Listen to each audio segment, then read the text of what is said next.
সমস্ত নিট পরীক্ষার্থীকে জানাই অনেক অনেক শুভেচ্ছা। আমি অদিতি ম্যাম। আজকে যে ভিডিওটা আমি তোমাদের জন্য নিয়ে এসেছি সেটা হচ্ছে পরীক্ষার হলে ঢোকার থেকে বেরোনো অবধি, অর্থাৎ ভেতরের যে সময়টা তোমাদের কি গাইডলাইন ফলো করতে হবে সেগুলো নিয়ে কথা বলতে। পরীক্ষার দিন কি ধরনের পরিস্থিতি হতে চলেছে পরীক্ষার হলে প্রবেশের পর থেকে, সেই নিয়ে তোমাদের যেন কোনো রকম টেনশন না থাকে এবং যা যা ইনস্ট্রাকশন ফলো করতে হবে সেগুলো সবই আমি আজকে এই ভিডিওর মাধ্যমে তোমাদের কাছে নিয়ে এসেছি। ভিডিওটা শেষ অবধি মন দিয়ে শুনবে। চলো প্রথম সিনারিও থেকে শুরু করা যাক। প্রথমেই বলে দেওয়া হয়েছে যে এক্সাম হল কিন্তু 11:30টায় ওপেন হবে। 11:30 থেকে 1:30টার মধ্যে ছাত্রছাত্রীদের ভেতরে প্রবেশ করতে হবে। 1:30টার পরে আর প্রবেশ করতে পারবে না। 2টো থেকে এক্সাম শুরু হবে 5:20 অবধি।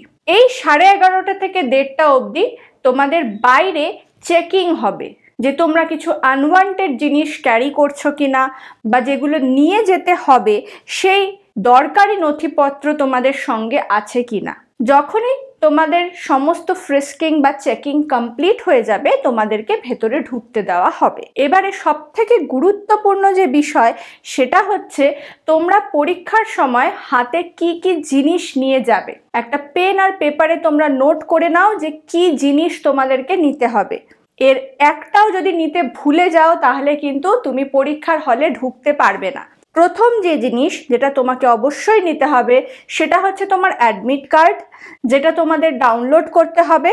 অ্যাডমিট কার্ডে তোমাদের একটা পাসপোর্ট সাইজ ফটো লাগাতে হবে। যেই ফটোটা তোমরা অ্যাপ্লিকেশন ফর্ম ফিল আপের সময় সাবমিট করেছিলে বা আপলোড করেছিলে, ঠিক সেম ফটোটাই তোমাকে অ্যাডমিট কার্ডেও লাগাতে হবে। আর একটা এক্সট্রা পাসপোর্ট সাইজ ফটো তোমাকে ক্যারি করতে হবে তোমার অ্যাটেন্ডেন্স শিটে লাগানোর জন্য। অর্থাৎ টোটাল 2টো পাসপোর্ট সাইজ ছবি তোমার সেদিন লাগবে। ভ্যালিড অরিজিনাল আইডি প্রুফ সঙ্গে রাখতে হবে। সেটা তোমার আধার কার্ডও হতে পারে, প্যান কার্ডও হতে পারে। মনে রাখবে তোমার আধার কার্ড বা প্যান কার্ড যেখানে নাম রয়েছে তোমার, সেই নামটা যেন সেম হয় তোমার অ্যাডমিট কার্ডের নামের সাথে।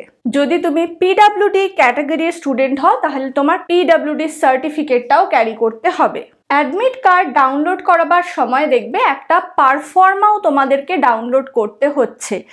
সেই পারফর্মাটাতে একটা পোস্ট কার্ড সাইজের ছবি অ্যাফিক্স করার জায়গা থাকে। তোমাদেরকে একটা পোস্ট কার্ড সাইজ ছবি, যেটা তুমি 4x6 ইঞ্চি আপলোড করেছিলে অ্যাপ্লিকেশন ফর্মের জন্য, সেই সেম ফটোগ্রাফ হোয়াইট ব্যাকগ্রাউন্ডে তোলা, সেটা তোমাকে ওই পারফর্মাতেও আটকাতে হবে।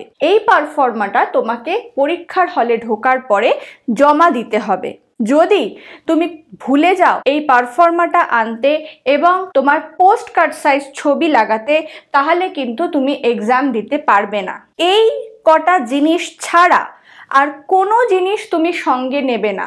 কোনো board, pen, rubber, pencil box, water bottle কিচ্ছু নেবে না। শুধু এই কটা জিনিস তোমার সাথে থাকতে হবে। আর এই কটা জিনিস সাথে থাকলেই তুমি পরীক্ষার হলে ঢুকতে পারবে। বাকি যদি জিনিসপত্র তুমি কিছু ক্যারি করো সেগুলো বাইরে গার্জেনের কাছে দিয়ে তবে তুমি এক্সাম হলে এন্টার করবে। কারণ বাকি আর কোনো জিনিস সঙ্গে নিয়েই তোমাকে কিন্তু পরীক্ষার হলে ঢুকতে দেবে না। 1:30টা অবধি লাস্ট এন্ট্রি টাইম হলেও 1:15-র মধ্যে কিন্তু তোমাদের সিটে বসিয়ে দেওয়া হবে।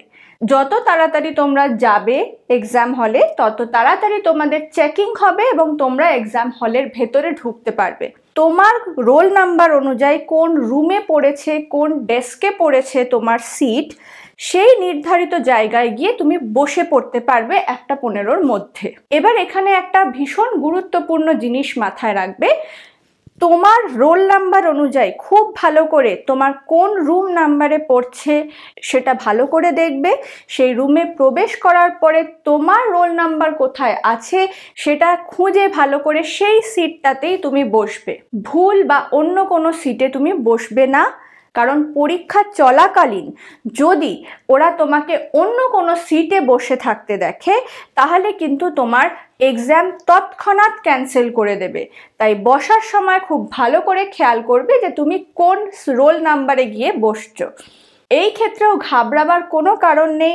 যে ইনস্টিটিউটে তোমাদের সিট পড়বে সেখানে প্রচুর লোক থাকবে গাইড করে দেওয়ার জন্য যে তোমার রুম নাম্বার কোন দিকে পড়ছে।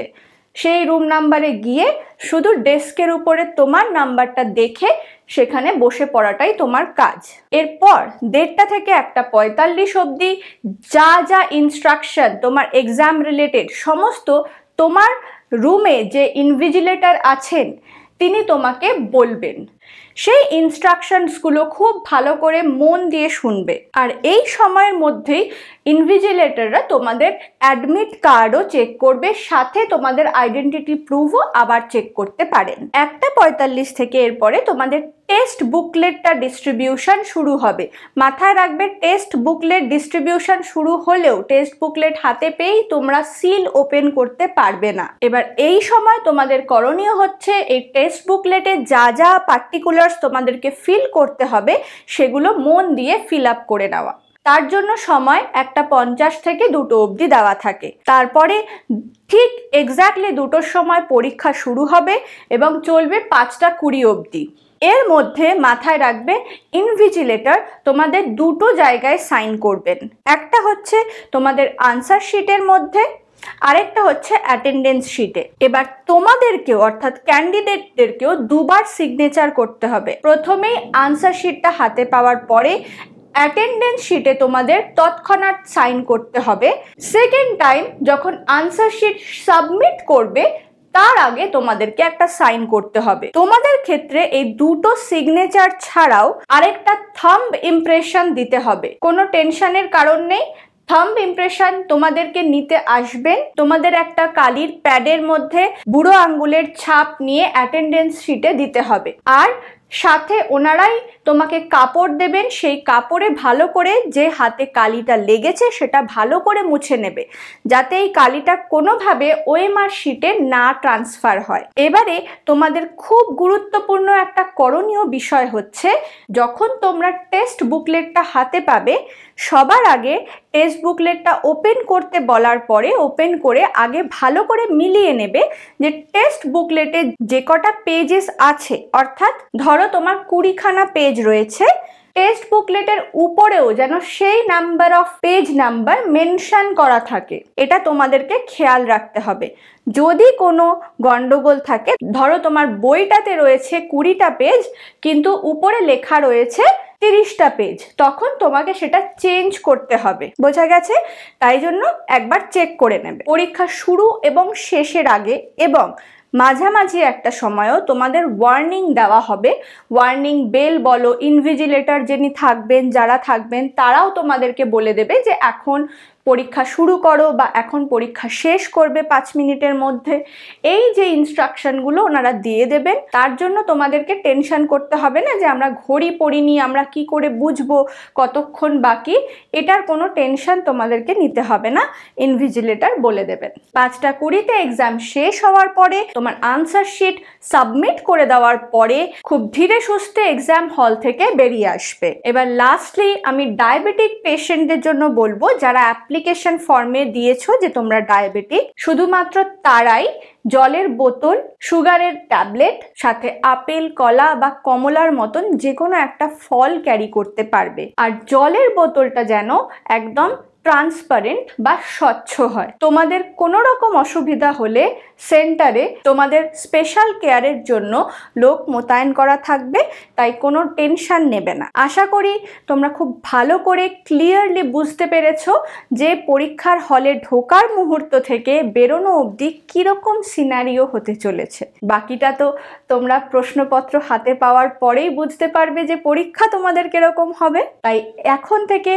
ভয় পাওয়ার কোনো কারণ নেই যে কি রকম হতে চলেছে, কি ধরনের অ্যাম্বিয়েন্স হবে, কোথায় কোথায় সাইন করব। নিশ্চয়ই সব ক্লিয়ার হয়ে গেছে। ভালো করে পড়াশোনা করো। দেখা হবে আবার পরের এরকমই কোনো একটা গুরুত্বপূর্ণ ভিডিওতে। ভালো থেকো।